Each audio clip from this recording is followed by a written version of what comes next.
we'll move to turn 6 and back to a previously resolved node. 5 is going to be no event.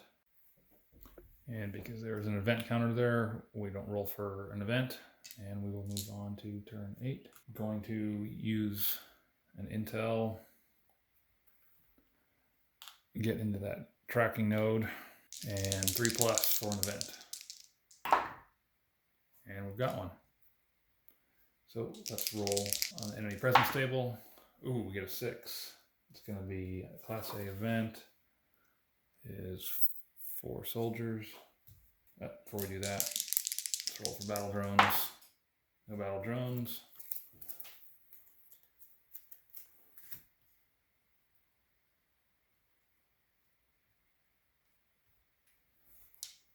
Roll for a command skill check. We got 2. And roll for range. Let's see, a 2 is going to put us at melee, but we are stronger at fire, and they are just as good at both ranges. So we'll use the squad leader's tactics ability to modify that to a 3, move to fire range. I'm going to go ahead and use 1 CP and an intel to generate an ambush. No pilum because we're not outdoors, and a fire team McFly. 5 + 1 is 6. It's awesome. And fire team Battlemech. 4 + 1 is 5.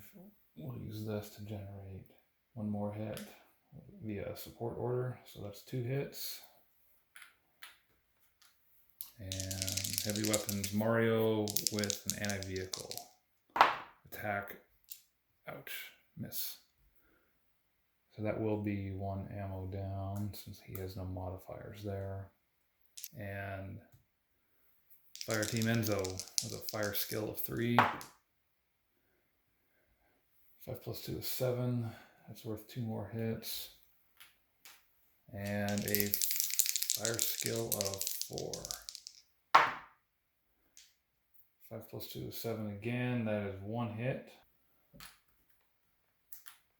So we'll take that guy out. Since this is an ambush, those 3 are gone. And we'll move on to the next round of combat. Command skill check. It's going to be 1 CP for squad leader. Range 3. We are going to be at fire. We'll keep that. And fire team McFly. Bumping that to a 4. Makes that 1 hit here. And fire team Battlemech.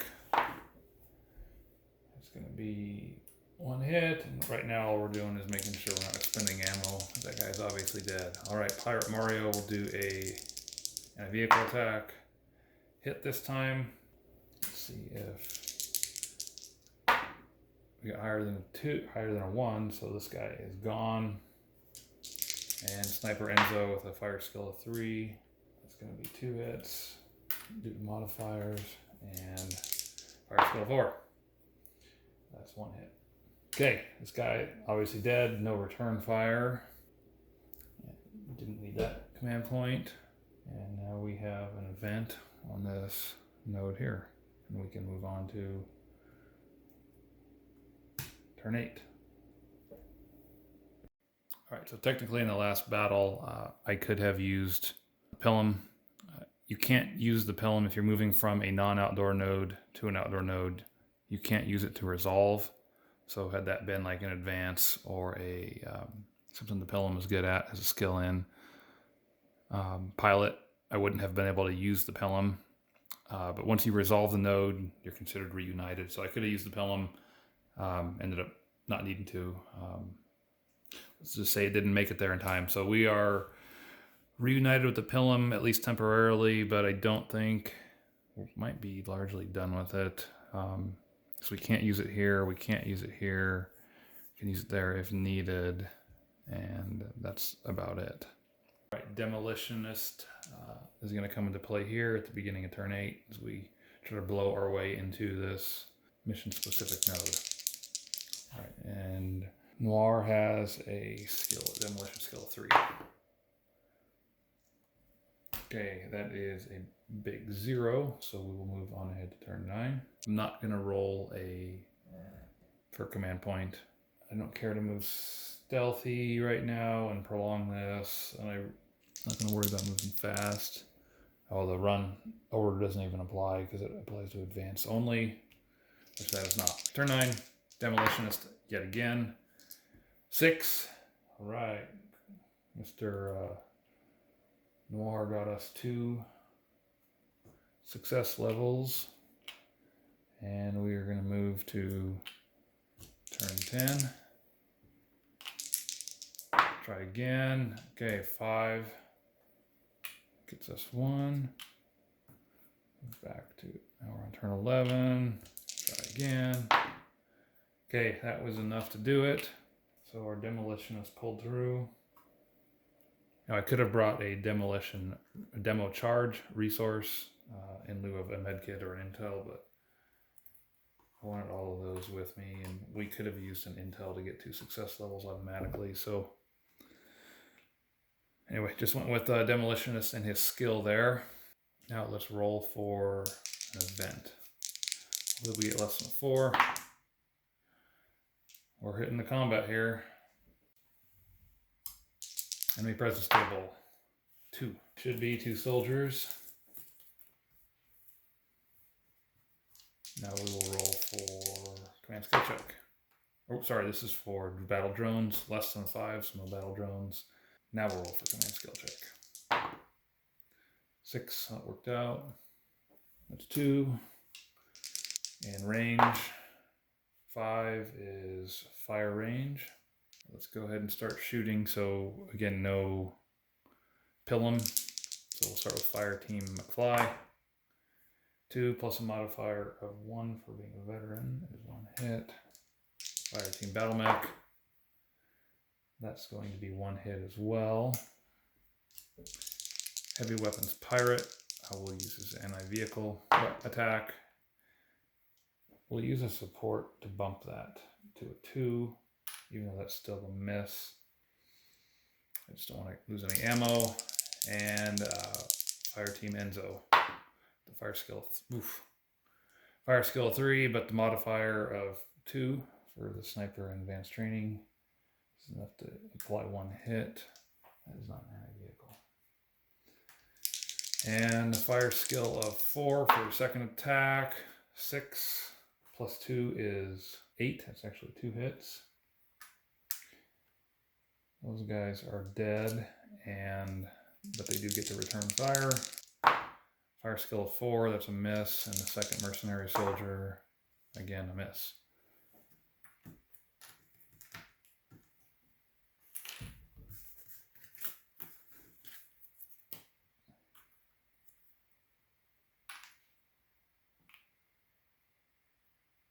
And we can move on to turn 12. So this could be our objective node, and if it is, it's a class C, which we believe automatically have to face. Yes.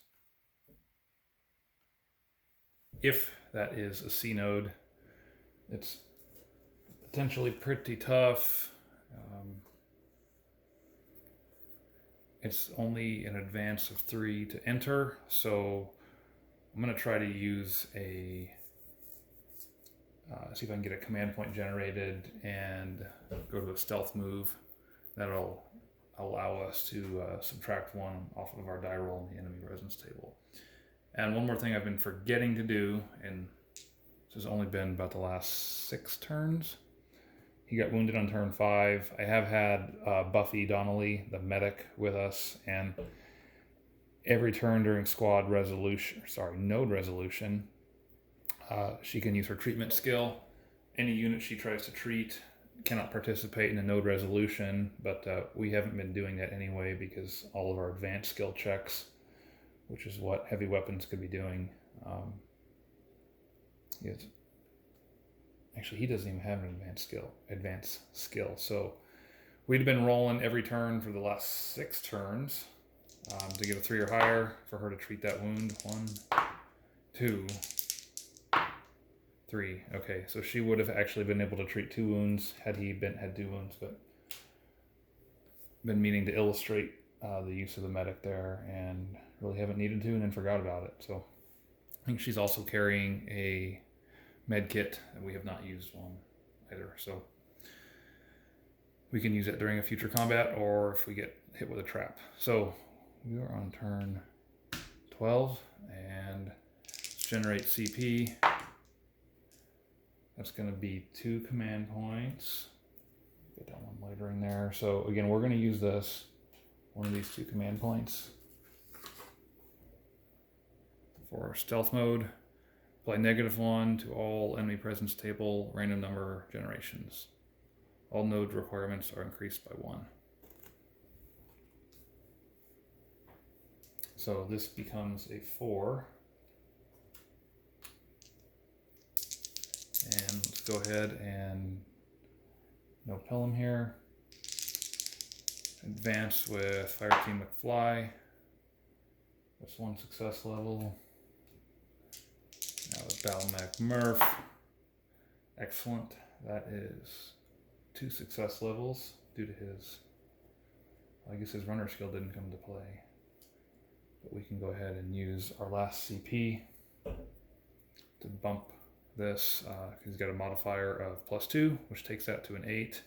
And then this support order will move it to a 9 divided by a skill of 3.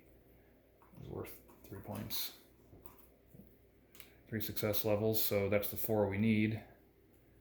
And let's go ahead and flip this over. B.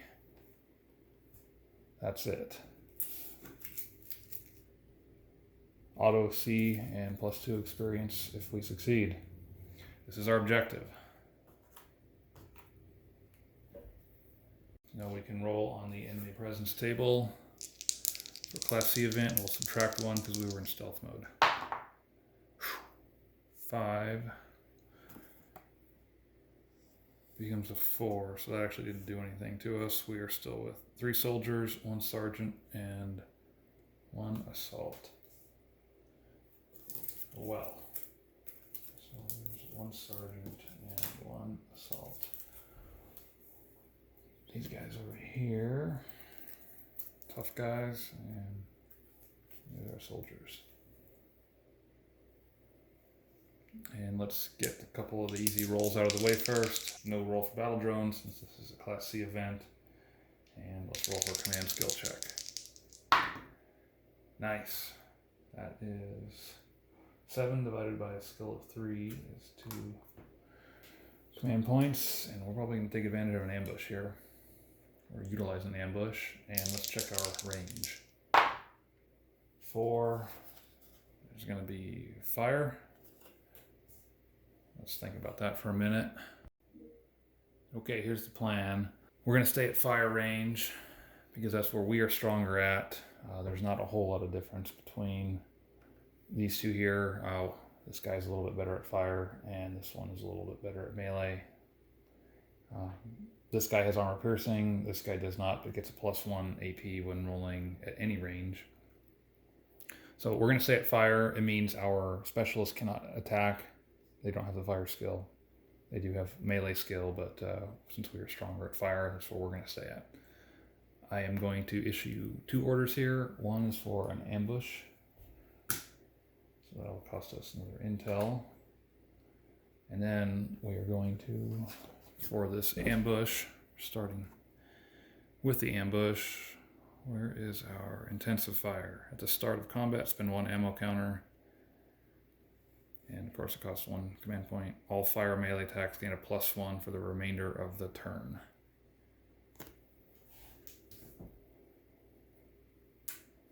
So we'll move our ammo down to 5.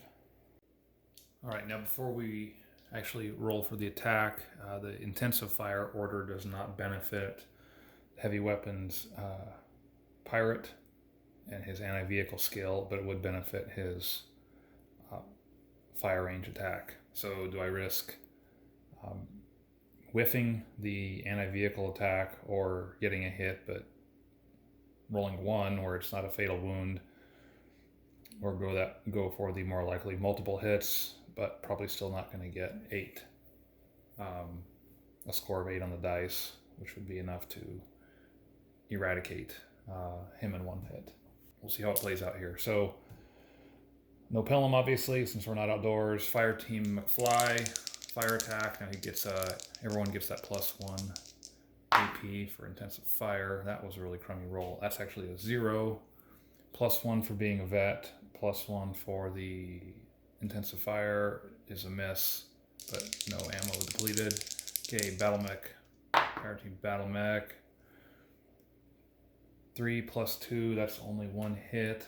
Pretty lousy start here. Pirate Mario, we're going to go ahead and roll the fire attack against the assault mercenary. That did it, actually. That's going to be enough. Just need to get a 6. So 6 + 1 for advanced training, +1 for the intensifier is an 8. Divided by 2 is 4 armor piercing hits. And that is enough to knock this guy out. Oh, but he can't do that. He's got to split them equally. Yeah, he can assign a max of half to a single unit. So that guy's going to get 2. This guy's going to get 1, and that guy's going to get 1. And those are all armor piercing. I'm running out of markers, or conveniently. Can't find any, so but it doesn't matter since those don't have armor. So sniper Enzo, fire skill of 3, and he's going to get actually +3 to each one of these die rolls. Advanced training, sniper skill, plus the intensive fire. Okay, 2 + 3 is 5. That is only good enough for 1. And then for the fire skill of 4. +3, 8. That's 2 hits. So we'll knock that guy out, and I'm gonna hold off on applying it to him. So end of our ambush phase. This guy is gone. This one is gone. That was not as successful as I wanted. And these 3 will get to fire back next turn, so we'll move on to the next round and roll for combat skill check, command skill check. Whew, rolling low on that orange die there. So no command points from squad leader, and roll for range.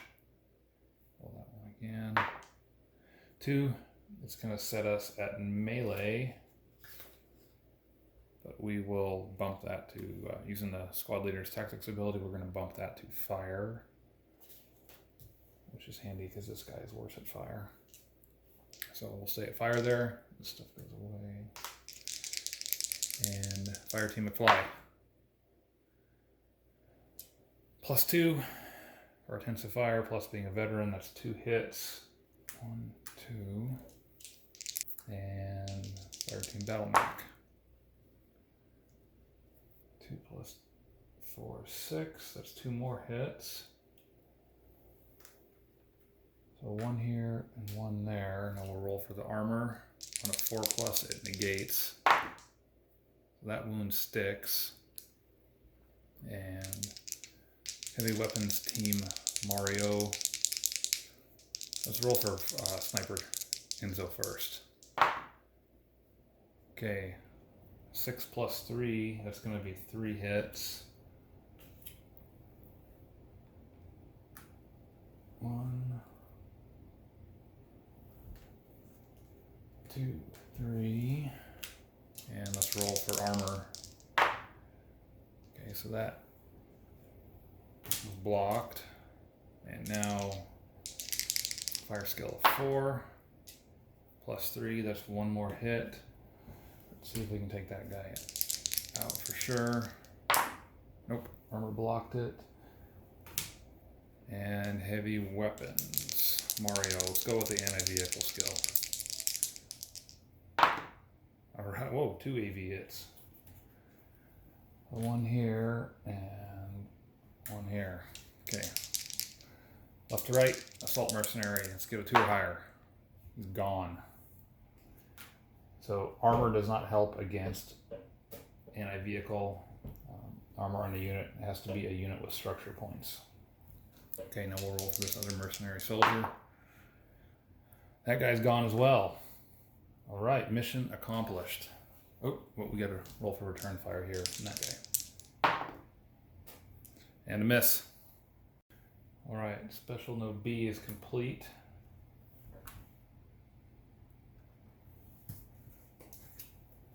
And that is the end of the mission.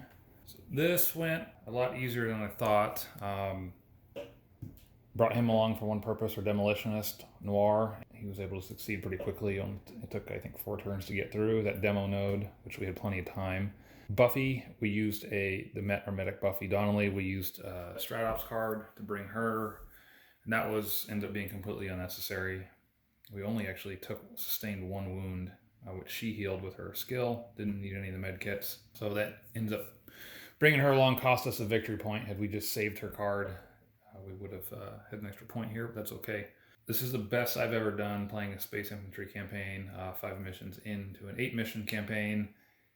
There is difficulty scaling here, and I know that typically I get off pretty bad. Let's say sometime by the 3rd mission, I've suffered a pretty grievous loss, which slows down the experience gain or causes me to lose units. And you lose all their skills and abilities and replace them with a rookie whose combat effectiveness is not as good. But having maintained a series of 5 successful missions in a row, we're definitely building our capacity far more than the enemy is able to keep up with it through the alert level system. There is it's an optional rule in the game where it says that every 3 missions in a row you succeed, you increase the difficulty a little bit. Conversely, if you were to fail 3 missions in a row, you would do something to alleviate the difficulty and give yourself a bonus.